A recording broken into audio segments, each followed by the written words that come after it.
Good morning. आज फिर हम समाजशास्त्र के अंतर्गत सामाजिक अनुसंधान की विभिन्न वैज्ञानिक पद्धतियों को लेकर प्रस्तुत हुए हैं। आज हम एक विशेष वैज्ञानिक विधि जिसे अवलोकन विधि या ऑब्जर्वेशन विधि कहते हैं की विस्तृत चर्चा करेंगे। जैसा कि पिछले वीडियो में हमने चर्चा की थी कि अवलोकन विधि एक ऐसी विधि है जो मनुष्य ने सबसे ज़्यादा अपने अध्ययन हेतु प्रयुक्त की है। यानी मनुष्य अपने प्रारंभिक ज्ञान से लेकर अब तक जितने भी उत्कृष्ट अनुसंधान या सर्वेक्षण हुए हैं उनमें सबसे ज़्यादा प्रयुक्त की जाने वाली विधि अवलोकन विधि है।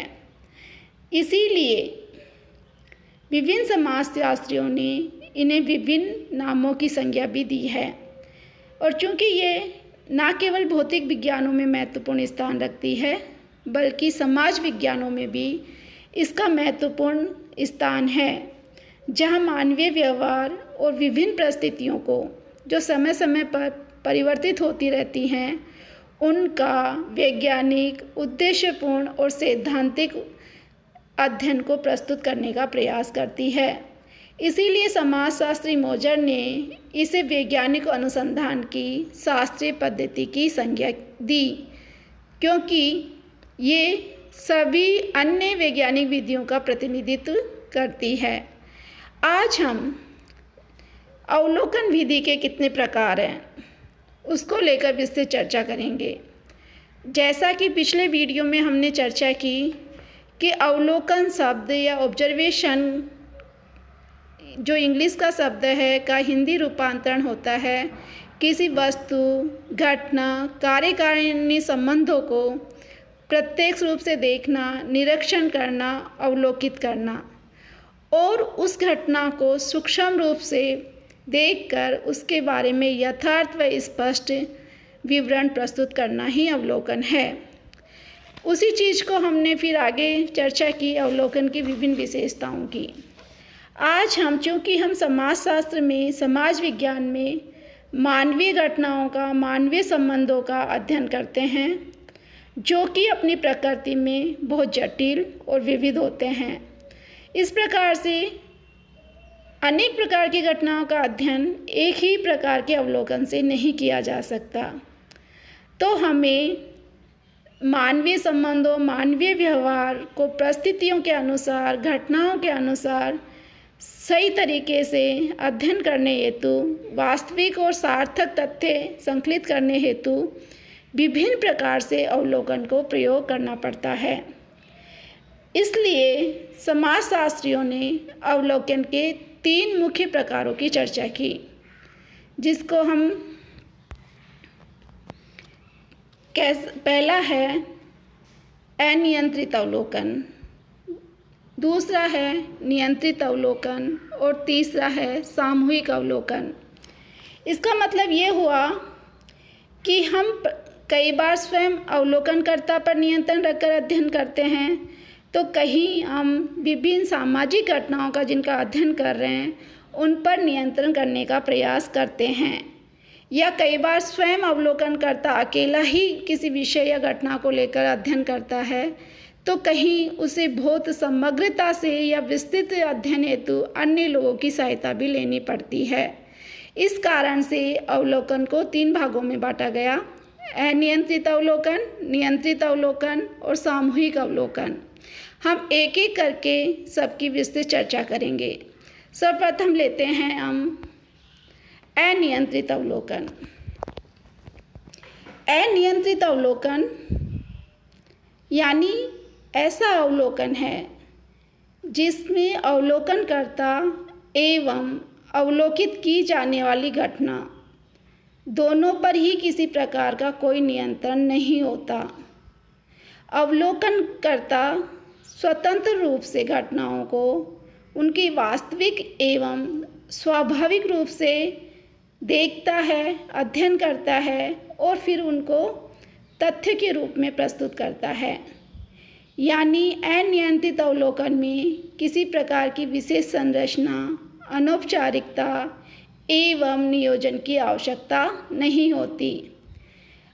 और चूँकि इसमें किसी बनावटीपन की आवश्यकता नहीं होती, अवलोकनकर्ता स्वाभाविक रूप से उस घटना, व्यक्ति या परिस्थिति का अध्ययन करता है। इसलिए समाजशास्त्री गुडेहार्ट ने इसे सिंपल ऑब्जर्वेशन की संज्ञा दी, यानी ये एक साधारण प्रकार का अवलोकन है जिसके द्वारा हम घटनाओं को देखते हैं।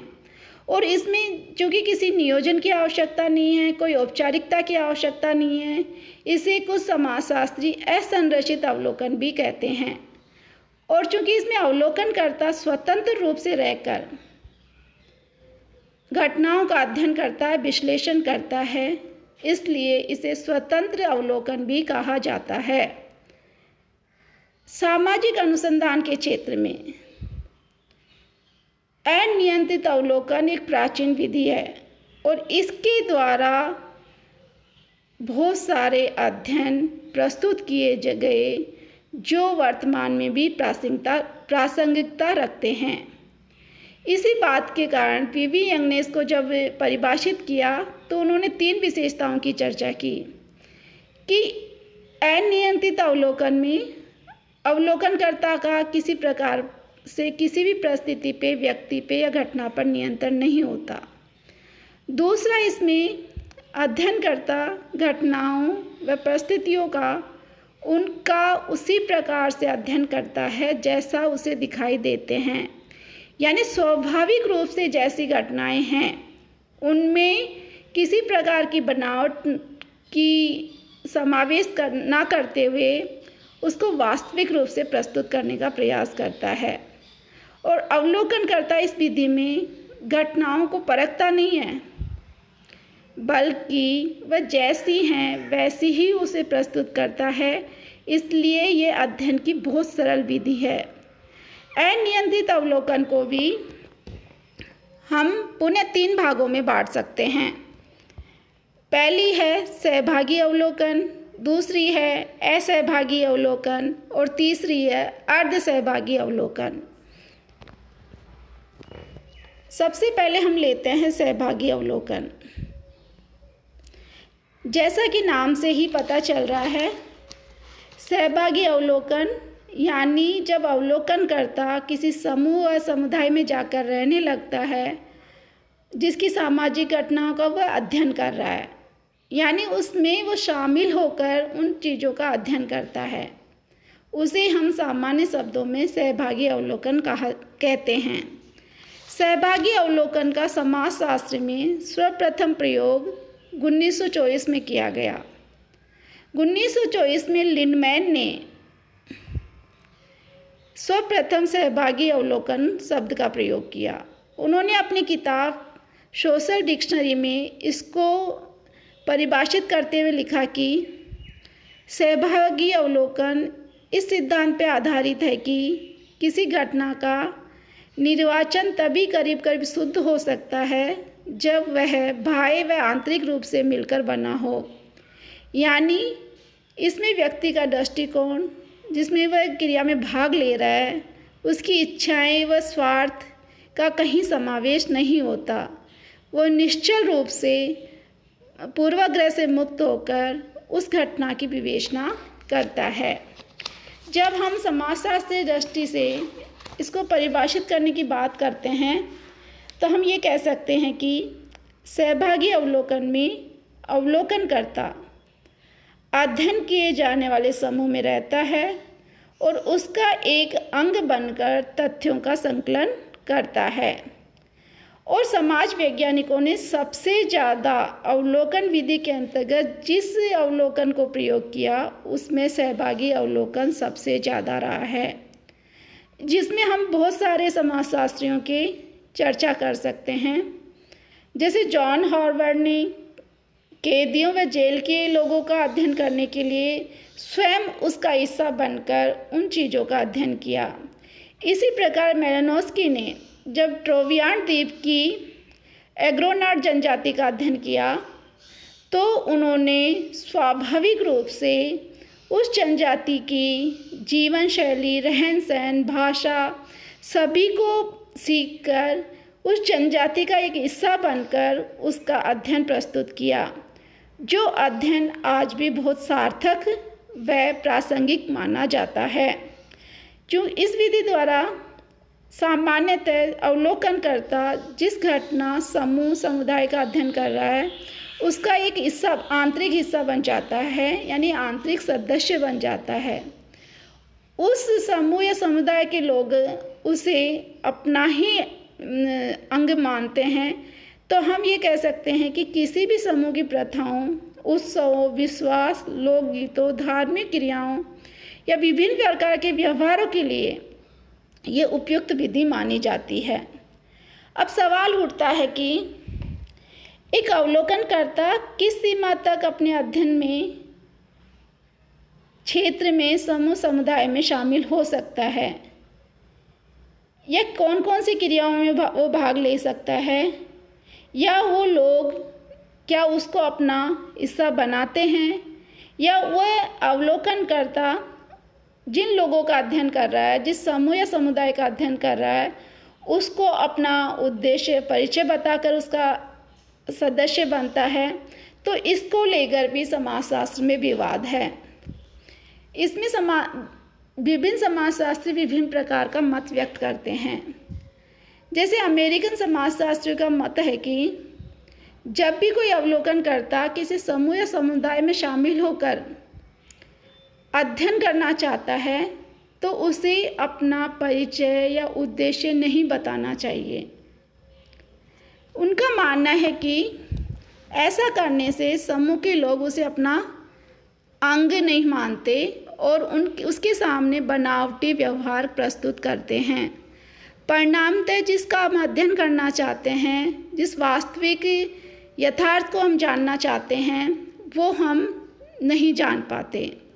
दूसरी ओर भारतीय समाजशास्त्रियों का मत है कि हमें जहाँ कहीं भी अध्ययन करना है सहभागी अवलोकन के रूप में, तो हमें अपना परिचय, उद्देश्य सब कुछ बता देना चाहिए। उससे ये होगा कि जो हमें शंका की दृष्टि से देखता है वो हमारे प्रति विश्वास प्रकट करेगा और हमारे तथ्य संकलन में या अध्ययन में सहयोग देगा। इससे हमें उन लोगों के वास्तविक व्यवहार में परिवर्तन नहीं दिखाई देगा और मिथ्या चीज़ों के संकलन से भी बच सकेंगे। तो इस तरह से कि सहभागी अवलोकन किस तरह से होना चाहिए, इसको लेकर समाजशास्त्रियों में विवाद है। किंतु हम ये कह सकते हैं कि सहभागी अवलोकन जिसमें अवलोकनकर्ता घटनाओं में शामिल होकर उनका अंग बनकर तथ्यों को संकलित करता है। अतः एक सफल सहभागी अवलोकनकर्ता के लिए कुछ बातों का ध्यान रखना महत्वपूर्ण है। उसे सर्वप्रथम जिस समूह समुदाय का अध्ययन कर रहा है उसकी भाषा, उसके रीति रिवाज, व्यवहार, प्रथाओं या परंपराओं की पूर्ण जानकारी होनी चाहिए। तभी ही वो लोग उसे अपना पाएंगे। दूसरा, उसको वाक्पटु भी होना चाहिए, व्यवहार कुशल भी होना चाहिए कि उसे ये पता होना चाहिए कि मैं किस सीमा तक उस समूह या समुदाय का अंग बन रहा हूँ या किस सीमा तक मैं सहभागिता कर सकता हूँ या कहाँ तक मैं उन पर निर्भर हो सकता हूँ। यदि जब हम छोटे समूह या किसी परिवार या किसी संबंधों का अध्ययन करते हैं तो पूर्ण सहभागिता हो पाती है, किंतु जब हम विस्तृत क्षेत्र का अध्ययन करते हैं या कुछ आंतरिक संबंधों का अध्ययन करते हैं तो हमारी पूर्ण सहभागिता संभव नहीं है। तो ये अवलोकनकर्ता के व्यक्तित्व कुशलता पर निर्भर करता है कि वह सहभागिता कितनी मात्रा में करेगा, कैसे करेगा और साथ ही उसे इस बात का भी ध्यान रखना चाहिए कि समूह के प्रति उसमें किसी पक्षपात की संभावनाएं ना रहे, यानी इतनी सहभागिता भी ना रहे कि वह अपने भावनाओं, विचारों को उसमें समावेशित कर ले और तथ्य संकलन में कहीं न कहीं वो चीज़ें हमें दिखाई देती हों। आज इतनी ही चर्चा करेंगे। इसको कल हम आगे बढ़ाते हुए सहभागी अवलोकन के गुण यानी लाभ क्या हैं और हानि क्या है उसकी विस्तृत चर्चा करेंगे। धन्यवाद।